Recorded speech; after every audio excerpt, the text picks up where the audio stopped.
n'ubundi hari ku itariki 21 z'ukwezi kwa mbere 2005 nibwo twagiye kubona tubona umwana w'umunyafrika w'umwirabura w'umunyamerika aravutse. Icyo gihe n'umuntu uwo mwana yakuze yitwa Darren Jackson Watkins Jr. maze aje kumenyekana n'ubundi amaze gukura yitwa Ishow Speed niko yise ku mbuga nkoranyambaga. Uyu n'ubundi wakuriye n'ubundi muri Leta Zunze Ubumwe za Amerika muri Cincinnati muri Ohio muri Leta Zunze Ubumwe za Amerika, aza kuza n'ubundi gukora ibitangaje ku isi nzima kuko kano kanya bari kugenda bamuririmba. Uyu mwana n'ubundi amaze kugera mu gihugu cy'u Rwanda aho yaje n'ubundi gusura ibyiza bitatu Rwanda, agakora n'ubundi akazi ke ka buri munsi ko gukuranshinga ndetse no gustreaminga hariya. N'ubundi niyo twaje gusanga n'ubundi aje kudusura tutadusanga tumuzi, ariko n'ubundi kuba yatangaje yuko ajya gusura u Rwanda twase tumumenya kano kanya. Uyu Watkins Jr. n'ubundi rero waje n'ubundi kuvukira muri Leta Zunze Ubumwe za Amerika, ariko n'ubundi afite inkomoko muri Afrika, amaze iminsi azenguruka ibihugu bya Afrika aho yaje n'ubundi gusura imico yabyo akareba ndetse n'ubuzima butangaje bw'abanyafrika. Ariko n'ubundi yaje gutangazwa nuko Amerika bavuga Afrika bakabivuga n'ubundi nabi, aho n'ubundi usanga n'ubundi Afrika bayigira nk'akantu kakara aho ngaho gafite umwanda, kari aho ngaho nk'akantu nyine n'ubundi gafite abaturage bafite discipline ndetse n'isuku muri bo. Burera n'ubundi Watkins Jr. arimo agenda n'ubundi streaminga ku mbuga nkoranyambaga n'ubundi akoresha, aho n'ubundi ari kugenda agaragaza ibyiza bya Afrika, aho n'ubundi abantu benshi bagiye babitangaza ndetse bakanagenda bibatangaza cyane, bamwe bakanarira aho bagiye bavuga yuko babeshywe cyane inshuro nyinshi yuko Afrika ari pubere cyangwa se Afrika n'ubundi n'ingarane.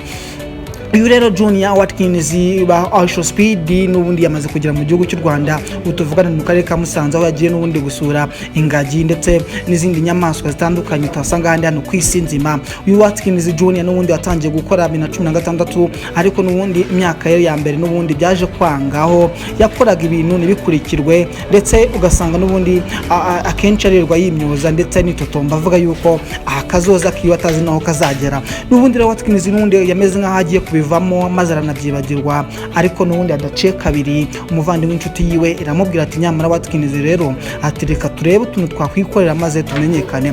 2018 n'ubundi naho aza gukomeza ngo arebe yuko byaza kurya cyangwa se byazakunda, ariko bikomeza kumubana ibamba nk'agatera nzamba nyine kanyina wa nzamba. N'ubundi rero mu mwaka wa 2020 igihe twinjiye muri COVID-19 niko twagiye tubona umuhungu yitwa Ishow Speed yinjiye ku mbuga nkoranyambaga, aho n'ubundi yaje dusanga n'ubundi muri ya COVID y'undi yari yadukingiranye imyaka myinshi cyane, aho uyu Ishow Speed n'ubundi yakoze ibintu bijyanye n'itwa streaming, aho ujya ku rubuga ugafungura nyine live, ariko n'ubundi uri kugenda ugana n'inshuti zawe cyangwa se uri mugenda utangaza byinshi bitandukanye. Uyu rero Ishow Speed n'ubundi icyo gihe n'ubundi yatangiye n'ubundi akora izo shows ziwe cyangwa se izo streaming ziwe, maze abantu benshi n'ubundi bafite n'irungu bakajya bafungura internet bagasanga n'ubundi bari kumara igihe kinini cyane bari kwirebera uwo mwana w'umwirabura yitwa Ishow Speed.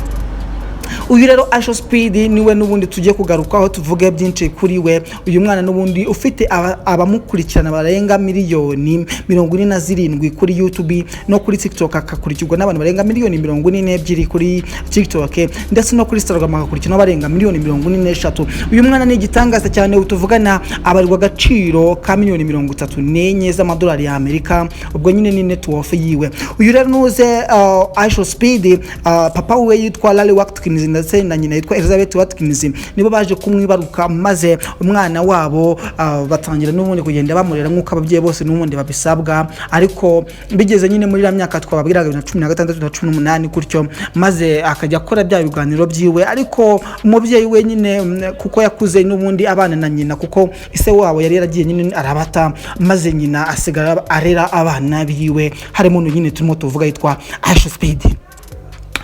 Ishow Speed rero n'ubundi yakonze gukora ibyo biganiro, akinjira mu cyumba cyo akifungirana, ugasanga n'ubundi arimo arakora ibintu bijyanye n'ubusazi cyane, kuko n'ubundi no mwana abamuzi cyane ko akora utuntu tumeze nk'udusazi nyine nk'utwabana nyine baba teenage.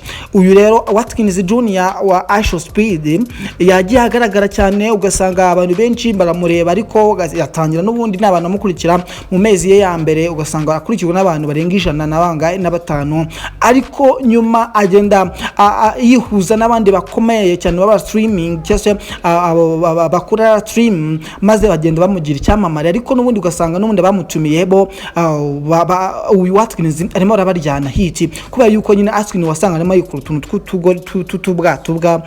tujyanye n'utwabapeti nyine baba teenage nyine bari aho ngaho abantu bakagakunda cyane kandi ugasore kagahungu kitwa Aisha Speed.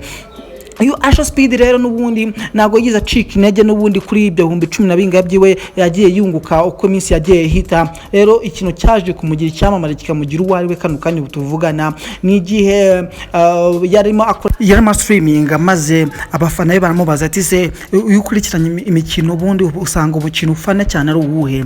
Icyo gihe yaje gutangaza yuko afana umukino umupira w'amaguru bazita bamubaza ati se ufana iki cyangwa se ufana uwuhe mukinnyi ku giti cya iki gihe yatangaje yuko afana Cristiano Ronaldo. Icyo gihe rero urabizi nuko n'umundi abafana benshi bafana umukinnyi kuri iyi sinzima ari umwe. Abantu benshi bafana Cristiano Ronaldo aho gasanga ndetse no ku mbuga nkoranyambaga abantu benshi bakurikirana Cristiano Ronaldo kurenza abandi bakinnyi bose ku isi nzima.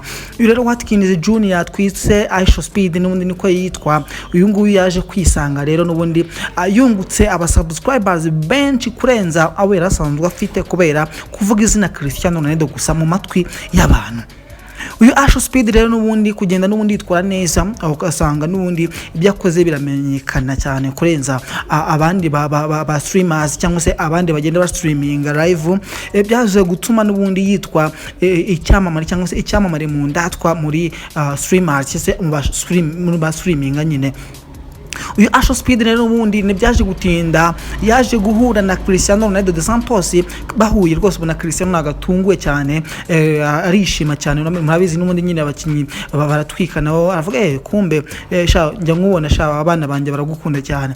Icyo gihe rero Aisha Speed yaje kuba icyamamare aramenyekana kurenza abandi bantu bose. Ubu tuvugana rero Aisha Speed ni umukire n'umukungu afite amafaranga ndetse akaba akurikirwa n'abantu benshi kurenza abandi bose ba streaming cyese bakora live n'ibyo bitanye na streaming.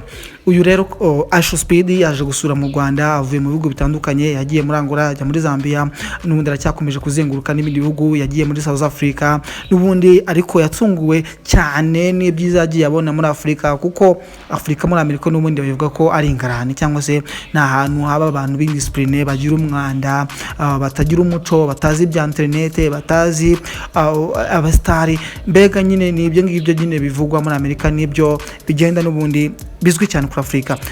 Gusa ibyo byose nyine n'ubundi kubera yuko izi ngendo ziwe za Aisha Speed yagiye akorera muri Afrika yaje rwose guhabwa intebe yayo ko ari Afrika rwose yisukuye, Afrika y'abantu bafite discipline, Afrika y'abantu bafite umuco kuko n'ubundi wasangaga abanyamerika ndetse n'abanyaburayi benshi bahuriza hamwe bavuga ko Afrika na ahantu hataba abantu bafite isuku badafite discipline badafite kwishyira ukizana batazi bya internet. Ariko Afrika yaje kwisubiza icyubahiro cyayo kubera yuko ahantu hose Aisha Speed agera cyangwa se yagiye ashyikira ngaha akandagiza amaguru yiwe mu gihugu cyari cyose muri Afrika yagezemo bagiye bamwereka urukundo rwinshi cyane maze abazungu benshi bamwe banarize kuko bavuga ati Afrika ntago twayijyamo kuko ni Afrika y'umwanda ni Afrika kuko abenshi n'ubundi bavuga Afrika ntago bazi ibihugu byacu ntago bamubwira ati Kenya cyangwa se ngo babwire Uganda ngibyo babimenye reka dati ibyo ngibyo ntago babizi ahubwo iyo bavuze nyine Afrika bumva nyine n'ubundi ya Afrika n'ubundi y'umwanda itagira nyine isuku habe n'imwe idafite ibikorwa remezo biteye imbere nyine indiscipline aho ngaho. Burero n'ubundi byaje kunyumuzwa abantu benshi batunguwe kandi barize bamwe abazungu benshi barize bavuga ati batwara bekwe inshuro nyinshi cyane kabisa. Ubu tuvugana rero ibi nibyo twagenda nyine tuwagezaho aka kanya gusa mukomeze mukurikirane imbuga nkoranyambaga. Aisha Speed yageze mu Rwanda mugende mu musuze mu muramutse nta kibazo. Nitwa Baddest Tiger Official tumenyana.